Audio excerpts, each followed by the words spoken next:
All right, solving systems by graphing.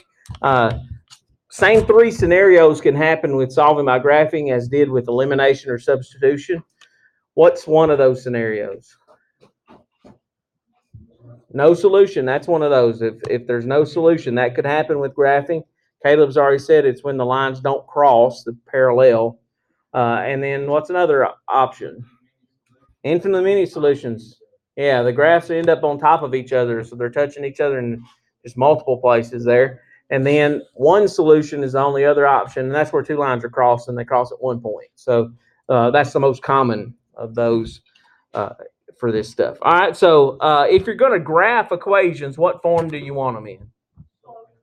Slope-intercept form. The y equals mx plus b. That's the best thing to have. So let's just start with a couple that are not in that form, so that we've got to put them in that form. Because if they're already in that form, that's easy. That's too easy for you guys. You're smarter than that.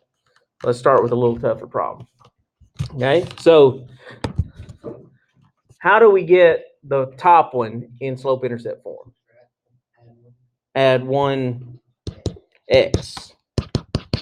These cancel out. It's going to be y is equal to x minus 7.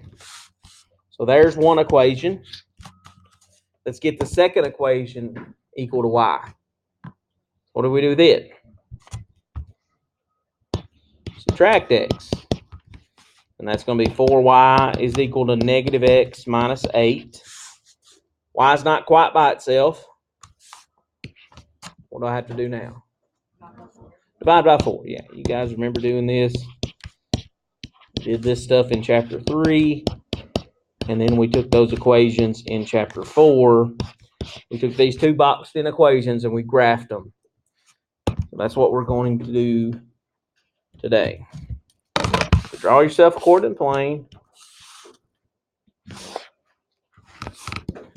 Doesn't have to be really large, but do need it to have at least negative 7 or 8 on the y-axis and a little bit in the positive direction there. So if I graph this first one, the blue one there, y equals x minus 7, where do I start? Negative 7, good. 1, 2, 3, 4, 5. There's my first dot. What's the slope of that equation? 1 over 1. So I'll go up 1, right 1. I could go down 1, left 1 if I need to. You'll probably need to be able to do that because the grids are already drawn for you. Sometimes they don't fit perfectly. But we get those points there and we draw our line through those points. And get that nice blue line. And then the red one, what's the y-intercept for this one? Negative 2. So I'm going to start at negative 2.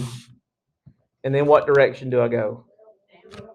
Down 1, right 4. When I do that, I end up crossing the blue line.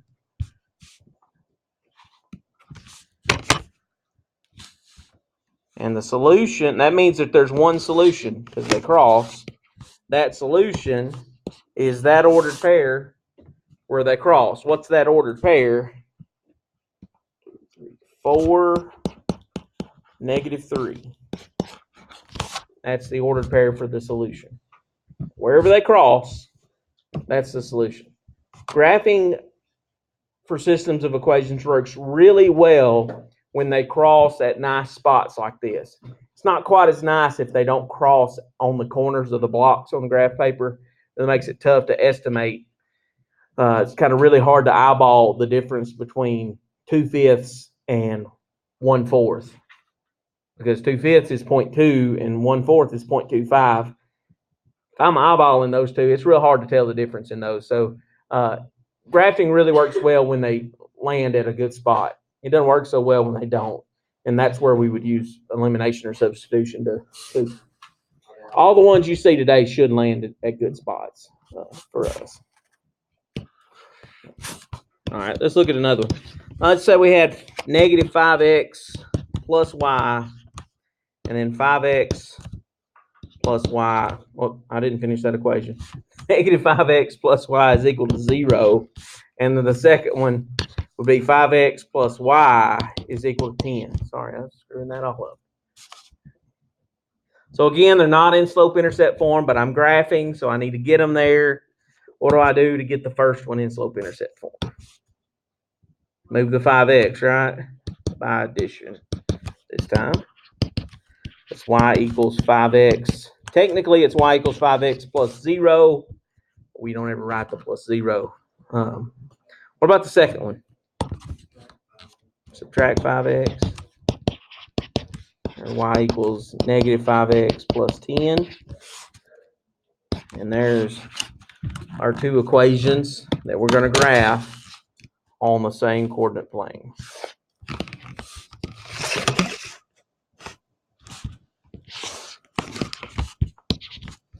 So the red one there, y equals 5x. What's the y-intercept? 0. We put our first point there at the origin. The slope is how much? 5 over 1. So we're going to go up 5 over 1. We could go down 5 and left 1. That's still a positive 5 slope. 2, 3, 4, 5. Don't always have to do that, but you do need to be able to do that. Because when you do some of these on your practice today, you're going to need to be able to go the other direction. Okay, where do I start with the blue one, the negative 5x plus 10? At positive 10. 10, put that in blue. And then the slope, negative 5 over 1. So I'm going down 5. 1, 2, 3, 4, 5 over 1. Down 5 over 1.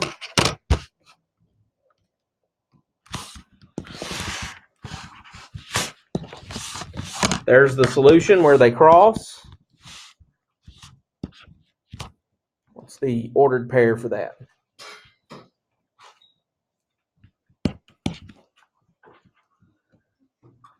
How much? 1, 5. 1 in the x direction, 5 in the y direction. So 1, 5 is our solution ordered pair. You can always check that by taking those ordered pair and plugging it back into the original equations and making sure it works in both of them. Negative 5 times 1 is negative 5 plus 5 is 0. And then 5 plus negative 5 or plus 5 is 10. So that works in both of those equations.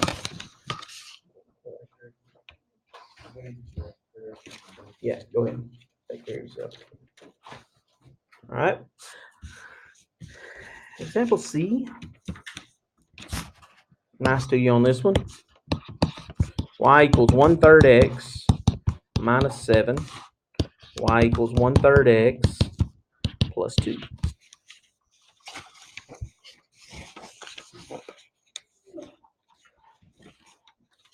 What do we know about those two by just looking at the equations? They're in slope-intercept form, and what, Dustin?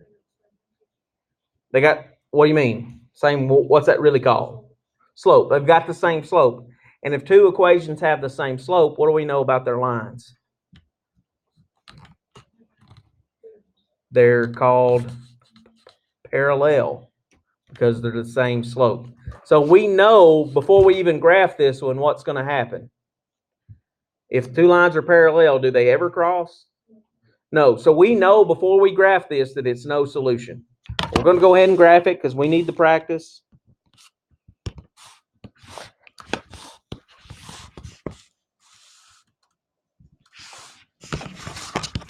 So for the first one, I'm going to graph it in red. Go to negative 7.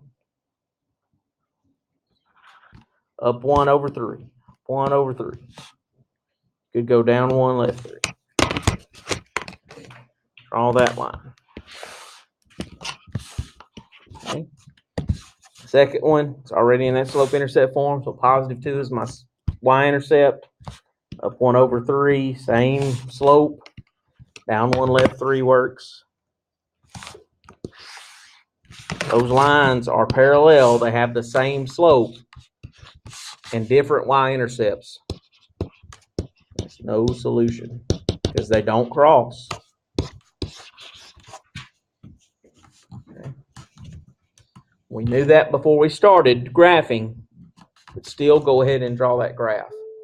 Because when we do the inequalities, there's not the shading will make a difference on that. So we just need to practice graphing the lines just to make sure we got the hang of that really well. Because some of us are better at it than others. Can't hurt us to practice. Y equals negative 3x plus 4.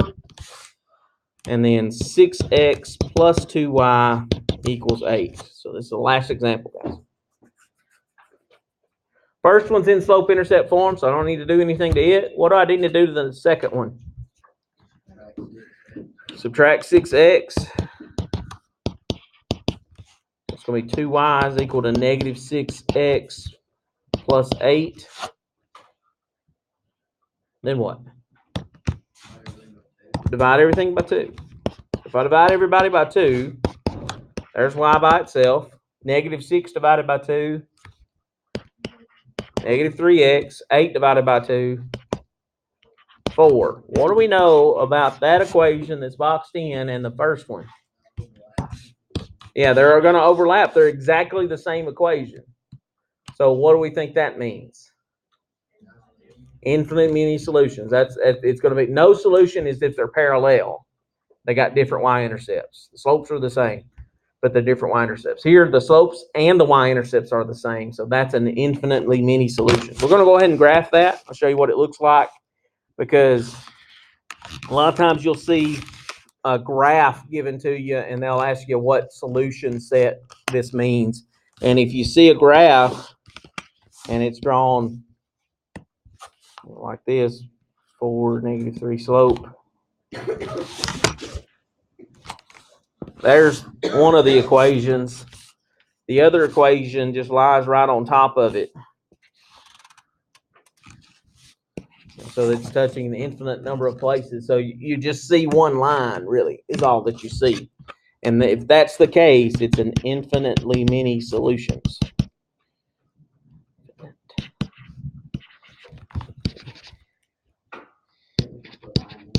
Yeah, you can if you want to, yeah. Yeah, you can abbreviate that if you want. IMS would be fine with me.